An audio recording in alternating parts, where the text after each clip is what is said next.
You know, Amber, during the flooding a year ago, there were just so many videos, so many pictures, heartbreaking videos, heartbreaking pictures that really caught our attention on social media.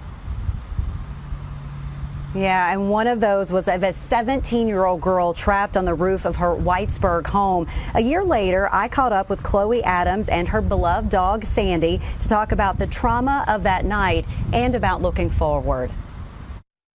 It was an image that went viral, a snapshot in time, but one that 18-year-old Chloe Adams remembers like it was yesterday. When I woke up, I heard some gurgling noises in my bathroom, like water coming through my drain.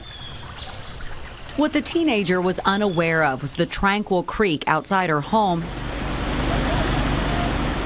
had been turned into a raging river thanks to relentless rains that came in the night, now leading to a catastrophic situation around her. And I had this strange feeling of where I needed to go look out of my sliding door. So I walked over to my sliding door and just looked out the window and saw that the waters were on my porch. It was in the early morning hours of July 28th when Adams, who was home alone with her loyal companion of 16 years, Sandy, realized that she needed to act quick with the floodwaters rising. She was like my top priority, which kept me calm and collected of I need to get her out of here, so I need to be okay in the situation to get her out if I want her to survive and me to survive. Adams turned to a plastic bin for clothes as a way to float Sandy through the floodwaters, and then the two bravely swam out of the house to the roof of this garage, her family next door looking on from the second-story window where the scared teenager would wait 5 agonizing hours to be rescued, left only with her thoughts.